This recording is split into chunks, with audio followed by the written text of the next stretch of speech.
El profeta de la paz, y los dos hijos que vivieron su infierno privado. Lo que ocurrió con Julian y Sean Lennon. ¿De qué sirve predicar paz y amor al mundo entero si no puedes mostrárselo a tu propio hijo? El 8 de diciembre de 1980, cuando Mark David Chapman asesinó a John Lennon frente al edificio Dakota en Nueva York, el mundo lloró la muerte del Beatle que había transformado la música. Pero dos hermanos vivían tragedias opuestas. Julian Lennon, de 17 años, se enteró por la radio después de 5 años sin hablar con su padre, y Sean Lennon, de 5 años, perdió al hombre que había abandonado la música para criarlo obsesivamente.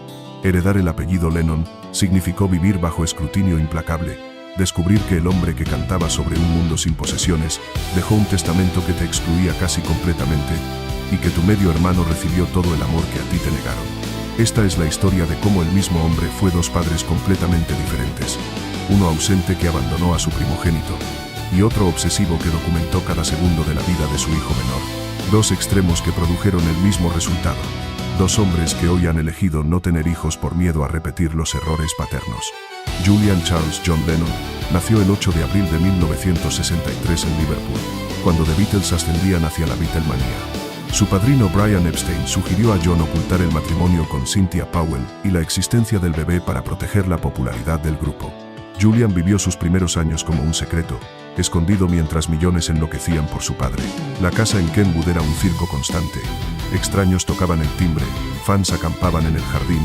John estaba presente quizás 10 días al mes. Para un niño pequeño, ninguna casa hermosa compensa no tener padre. En 1968, cuando Julian tenía 5 años, John conoció a Yoko Ono y abandonó a su familia sin mirar atrás. Se divorciaron y John se casó con Yoko en marzo de 1969. Para Julian, su padre simplemente desapareció. Julian crecía acosado por preguntas. ¿Cómo es tu papá? ¿Te canta antes de dormir? Y la verdad era dolorosa. Apenas lo conozco, nunca me ha cantado nada. El 9 de octubre de 1975, John cumplía 35 años y nació Sean. John lo vio como segunda oportunidad. Se retiró de la música durante 5 años para ser amo de casa a tiempo completo. Mientras Julian recibía apenas 2.400 libras anuales de manutención, Sean vivía en un apartamento de más de 500 metros cuadrados en el Dakota. Julian pasaba navidades sin regalos. Sean recibía montañas de juguetes. En 1973, John dijo en Rolling Stone algo devastador. Sean es un niño planeado, y ahí está la diferencia. Julian salió de una botella de whisky porque no había anticonceptivos. Imagina leer que tu padre te llame públicamente un accidente. Hubo un breve periodo de reconexión cuando Julian tenía 12 años. John vivía temporalmente con May Pan en Los Ángeles. Visitaron Disneyland. Rieron juntos. Julian recuerda esos meses como los únicos momentos felices con su padre. Pero terminaron cuando John regresó con Yoko. Después, silencio casi total durante 5 años. El 8 de diciembre de 1980, Julian se enteró del asesinato por la radio. Como cualquier extraño, Yoko organizó una cremación privada. Julian no fue invitado. No tuvo oportunidad de despedirse. Y luego llegó el testamento. John había dejado su última voluntad 10 años antes, nombrando a Yoko albacea de todo. Julian estaba prácticamente excluido. Un fideicomiso de 100.000 libras compartido con Sean. De un patrimonio de $200 millones, menos del 1%, Cynthia inició una batalla legal que duró de las Tora 16 años. En 1996, Julian llegó a un acuerdo por 20 millones de libras. Suena como fortuna, pero era una fracción de lo que correspondía legalmente. Yoko y Sean recibieron 200 millones cada uno. Pero lo peor no fue el dinero. Fue descubrir cartas no enviadas donde John admitía sus errores, expresaba culpa. En 1996, después de leer una carta donde John reconocía que pensaba en Julian con dolor, Julian lloró por primera vez desde la muerte. 16 años después, Julian intentó seguir los pasos musicales de su padre. En 1984 lanzó Balote. Fue un éxito comercial inmediato con Too Late for Goodbyes llegando al top 5, pero cada reseña mencionaba a John. Cada entrevista giraba alrededor del apellido. Julian no era Julian, era el hijo de John Lennon que también hace música. El peso se volvió insoportable, cayó en depresión, alcohol y drogas. En los 90 abandonó la música como carrera principal y se dedicó a la fotografía y filantropía. En 2009 fundó The White Feather Foundation, nombre que viene de una promesa paterna. Si algo me pasa, te enviaré una pluma blanca. Hoy, a sus 61 años, Julian vive deliberadamente anónimo. Nunca se casó, nunca tuvo hijos. Su respuesta es devastadora. No quiero hacer lo mismo que me hicieron. No estoy listo. Quiero saber quién soy primero. ¿Ha perdonado a su padre o dice haberlo hecho? Pero como él mismo dice, entender no borra el dolor. Papá podía predicar paz y amor al mundo, pero nunca pudo mostrárselo a las personas que más le importaban. Su relación con Sean es cordial pero distante. Se han visto quizás 7 veces en vida adulta, siempre en eventos oficiales. En 2021 asistieron juntos al estreno de Get Back. Julian admite la verdad.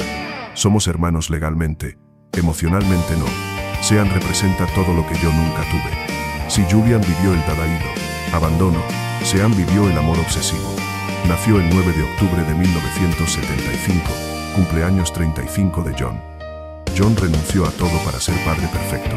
Durante 5 años horneó pan, cambió pañales, llevó a Sean al parque, documentó obsesivamente cada momento. Pero ese amor tenía un lado oscuro. Sean creció aislado en el Dakota, sin amigos de su edad, sin experiencias normales. John no lo dejaba solo ni un segundo. Lo seguía con cámaras, grabadoras, le componía canciones como Beautiful Boy, hermosa pero también una prisión de amor. Sean aprendió música no por pasión sino para complacer a su padre. El 8 de diciembre de 1980, Sean tenía 5 años. Escuchó disparos. Yoko regresó llorando. Dijo, tu papá se fue. Sean no entendió. Durante meses, esperó que regresara. No hubo funeral tradicional, no hubo lugar para decir adiós. La primera vez que lloró fue semanas después al ver la guitarra de su padre. Comprendió que papá no volvería, y con esa comprensión llegó una culpa devastadora. Había recibido todo el amor que Julian no tuvo, y eso era su culpa. Sean creció en ese apartamento. Fue a escuelas privadas prestigiosas, estudió en Columbia, todo pagado por el imperio que Yoko administraba. A diferencia de Julian que trabajó de mesero, Sean nunca tuvo que preocuparse por dinero. Heredó 200 millones cuando Yoko comenzó a transferir activos. Hoy, a sus 49 años, Sean vive en Manhattan pero evita el apartamento del Dakota. Demasiados fantasmas. Siguió una carrera musical porque era lo que se esperaba de él. Pero su música es deliberadamente experimental, extraña, antitética a lo que su padre hacía. Ha formado bandas como The Ghost of a Saber-Tooth Tiger y The Claypool Lennon Delirium. Su trabajo es respetado en círculos indie pero nunca ha alcanzado el éxito comercial. Y Sean está bien con eso. No quiere ser comparado con su padre. Quiere ser valorado por su propio arte, por raro que sea. En entrevistas, Sean es brutalmente honesto sobre las complejidades de su padre. No lo idealiza, no lo santifica. Habla de la obsesión de John con Yoko, de cómo toda su vida y su arte giraban alrededor de ella, de cómo incluso el álbum Mind Games, grabado cuando John y Yoko estaban temporalmente separados, está lleno de canciones de amor desesperadas hacia ella. Sean describe la portada del álbum como metáfora perfecta. Yoko es una montaña gigante en la distancia. John es una figura diminuta desvaneciéndose en el fondo. Mi padre era monumental, pero mi madre era su mundo, dice Sean. También habla de Julian con empatía y culpa. Reconoce que él recibió todo lo que Julian no tuvo, que la relación entre ellos es la de dos extraños que comparten un trauma, aunque experimentado de formas opuestas. Dice que ama a Julian, pero que es difícil construir una relación cuando uno representa para el otro todo lo que perdió. Han intentado acercarse en años recientes. Se ven ocasionalmente, hablan de música, evitan hablar de John. Es lo mejor que pueden hacer. Como Julian, Sean tampoco ha tenido hijos. Cuando le preguntan por qué, su respuesta es diferente pero igualmente reveladora. Tengo miedo de repetir los errores. Miedo de ser un padre obsesivo como mi padre fue conmigo, o un padre ausente como fue con Julian. Ambos extremos son destructivos, mejor no arriesgar. Es una decisión consciente, dolorosa, pero liberadora. Sean ha elegido terminar el linaje Lennon antes que perpetuar los traumas. Su relación con Yoko es compleja, la describe como una estratega brillante que protegió el legado de John, pero también controló cada aspecto de ese legado con mano férrea. Sean admite que hay tensión, pero también amor. Yoko hoy tiene 91 años. Vive retirada en una granja a 150 kilómetros de Nueva York, con cuidados las 24 horas debido a problemas de salud no especificados. Sean maneja ahora el imperio Lennon, los derechos musicales, las reediciones, los proyectos audiovisuales. Es una carga pesada, pero es la que le tocó. En 2024, Sean produjo War is Over, un cortometraje animado basado en la música de John y Yoko que ganó el Oscar al mejor cortometraje de animación. Fue un momento agridulce. Sean subió al escenario, agradeció a su madre, agradeció a su padre, pero en su cara había algo más que orgullo. Había cansancio. Cansancio de ser el hijo de John Lennon en cada momento de su vida. Cansancio de que cada logro suyo sea automáticamente atribuido al apellido. Cansancio de que la sombra de un hombre muerto hace 44 años todavía defina cada aspecto de su existencia. Julian y Sean Lennon se han visto exactamente 7 veces en su vida adulta, todas en eventos oficiales, estrenos de documentales sobre The Beatles, ceremonias de homenaje a John, inauguraciones de monumentos. La prensa siempre busca el drama. ¿Se reconciliaron los hermanos? ¿Se abrazaron? ¿Hablaron de su padre? Pero la verdad es más mundana y más triste. Son educados entre ellos. Se preguntan cómo están, evitan temas profundos y luego regresan a sus vidas separadas. No hay drama porque no hay suficiente relación para que haya drama. Son dos hombres que comparten un padre, un apellido y un trauma, pero poco más. Julian lo resume así. Sean y yo somos hermanos legalmente, pero emocionalmente somos dos personas que nunca crecieron juntas, que nunca compartieron navidades o cumpleaños, que nunca tuvieron esas experiencias que construyen vínculos fraternales. Él tiene su vida, yo tengo la mía, y ambos cargamos con el peso de un padre que fue dos personas completamente diferentes para cada uno de nosotros. Sean por su parte dice, Julian y yo compartimos un trauma. El mío fue el exceso de atención, el suyo la falta total de ella. Ambos sufrimos, solo que de maneras opuestas. No sé si eso nos acerca o nos distancia más.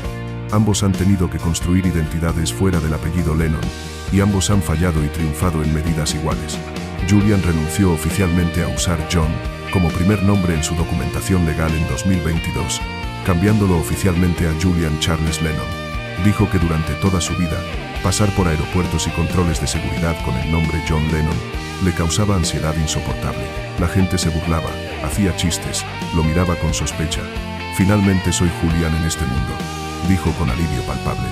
Sean por su parte agregó legalmente el apellido materno Ono a su nombre, convirtiéndose en Sean Ono Lennon. Es su forma de honrar a su madre, pero también de crear distancia con el mito de John. No es solo el hijo de Lennon, es también el hijo de Ono. Es una pequeña victoria de identidad en una vida definida por apellidos ajenos. Ambos han hablado públicamente sobre no querer tener hijos. Julian dice que no está listo, que quiere saber quién es primero. A sus 61 años, probablemente nunca estará listo, y está en paz con eso. Sean dice que tiene miedo de repetir patrones, de ser padre terrible de una forma u otra. A sus 49 años, ese barco probablemente ya zarpó, y él también está en paz. Es irónico y devastador que los dos hijos de John Lennon, un hombre cuyo mensaje era paz, amor y esperanza en el futuro, hayan elegido no tener descendencia. Han terminado el linaje Lennon no por venganza sino por autopreservación. No quieren infligir a otros lo que les infligieron a ellos. Es quizás el acto de amor más grande que pudieron aprender de un padre que predicaba amor, pero que en privado fue incapaz de distribuirlo equitativamente entre sus propios hijos. Entonces, ¿qué aprendemos de las vidas de Julian y Sean Lennon? Primero, que la grandeza pública no garantiza decencia privada. John Lennon pudo escribir Imagine, pudo cantar sobre un mundo sin enorin, posesiones ni divisiones, pudo inspirar a millones. Pero en su vida privada fue un padre desastroso. Abandonó completamente a un hijo y asfixió con amor obsesivo al otro. Ninguna de las dos estrategias funcionó. Ambos hijos terminaron traumatizados, incapaces de formar familias propias, definidos eternamente por las fallas paternas. Segundo, que los testamentos y las herencias son campos de batalla donde se libran las guerras emocionales que nunca se resolvieron en vida. John excluyó a Julian de su testamento no porque no lo amara, sino porque era demasiado cobarde para enfrentar su culpa. Era más fácil borrarlo del papel que admitir que lo había fallado profundamente. Y esa exclusión le hizo más daño a Julian que cualquier abandono previo, porque confirmó lo que siempre temió, que para su padre, él realmente no importaba. Tercero, que el amor obsesivo puede ser tan destructivo como el abandono total. Sean creció con cada necesidad material satisfecha, con un padre que renunció a la fama para criarlo, con amor abundante, pero ese amor era vigilante, condicionado, asfixiante. Sean nunca tuvo permiso de ser un niño normal. Tuvo que ser el hijo perfecto que justificara el sacrificio de su padre. Y esa presión lo marcó tanto como el abandono marcó a Julian. Cuarto, que los hermanos pueden compartir un apellido y un padre, y aún así ser esencialmente extraños. Julian y Sean han intentado conectar, pero es casi imposible. Cada uno representa para el otro la vida que no tuvo. Julian ve a Sean y ve todo el amor que le negaron. Sean ve a Julian y ve toda la libertad que nunca tuvo. Están en lados opuestos de la misma moneda, condenados a mirarse desde la distancia. Y quinto, que a veces la decisión más saludable es romper el ciclo. Julian y Sean eligieron no tener hijos. Esa decisión probablemente horrorizaría a millones de fans que quieren ver el legado Lennon continuar. Pero ambos hermanos saben algo que sus fans no, que el apellido Lennon no es un regalo, es una sentencia. Es vivir bajo escrutinio constante, comparaciones imposibles, expectativas irreales. Es ser definido no por quién eres, sino por quién fue tu padre. Y ambos decidieron que esa carga termina con ellos. John Lennon murió hace 44 años. Ha estado muerto más tiempo del que estuvo vivo. Y sin embargo, su sombra todavía define completamente las vidas de sus dos hijos. Julian, a sus 61 años, todavía habla de su padre en terapia, todavía procesa el abandono, todavía busca paz.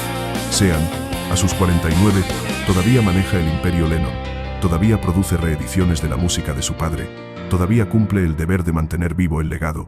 Ninguno de los dos ha logrado escapar completamente. Julian vive discretamente, evita los reflectores, trabaja en fotografía y filantropía. Ocasionalmente lanza música, pero sin expectativas comerciales. Su álbum más reciente, Jude, lanzado en 2022, es su forma de reclamar el apodo que Paul McCartney le dio cuando era niño. Hey Jude fue escrita para consolarlo cuando John abandonó a su madre. Ahora, décadas después, Julian ha reclamado ese nombre. Finalmente puedo decir, soy Jude, dijo en una entrevista. Es su forma de hacer las paces con su pasado. Sean vive en Manhattan, evita el apartamento del Dakota, trabaja en música experimental que deliberadamente no suena nada como su padre. Habla públicamente de John con honestidad brutal. No lo idealiza, no lo defiende. Simplemente reconoce que era un ser humano complejo, brillante en el arte pero fallido en las relaciones personales. Recientemente dijo, mi deber es mantener viva la música de mi padre. No solo es mi deber hacia él, sino hacia el mundo. Pero eso no significa que tenga que vivir mi vida según sus reglas. La historia de Julian y Sean Lennon no tiene final feliz porque no tiene final todavía. Siguen viviendo, procesando, intentando construir identidades fuera la sombra de un gigante. Siguen cargando con un apellido que es simultáneamente bendición y maldición. Siguen siendo preguntados sobre un padre que murió cuando eran adolescente y niño respectivamente. Y siguen eligiendo, día a día, no repetir los errores que los marcaron. Si esta historia te hizo reflexionar sobre la diferencia entre la imagen pública y la realidad privada, si te hizo cuestionar si podemos separar al artista del padre, si te hizo pensar en tus propias relaciones familiares y en cómo los traumas se transmiten entre generaciones, entonces las vidas de Julian y Sean Lennon tienen un propósito más allá de ser hijos de una leyenda, porque su historia nos recuerda que la fama y el genio no protegen contra el daño que hacemos a quienes supuestamente más amamos, que puedes escribir las canciones más hermosas del mundo y aún así ser incapaz de decir, te amo a tu propio hijo, que puedes predicar paz universal y crear guerra en tu propio hogar.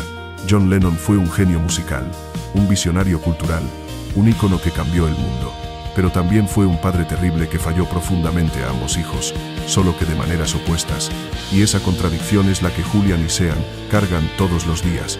No pueden odiar completamente al hombre porque fue su padre, y porque partes de él fueron amables, pero tampoco pueden amarlo sin reservas porque el daño fue real, profundo, permanente. Viven en ese espacio gris incómodo donde la mayoría de las relaciones familiares realmente existen, lejos de las narrativas simplificadas de amor incondicional o rechazo total. Y tal vez la lección final es que heredar un apellido famoso no te hace afortunado, te hace visible, y esa visibilidad amplifica todo. El amor pero también el abandono, los logros pero también las comparaciones, la conexión pero también la distancia. Julian y Sean Lennon han vivido vidas completamente diferentes, definidas por extremos opuestos del mismo padre, pero han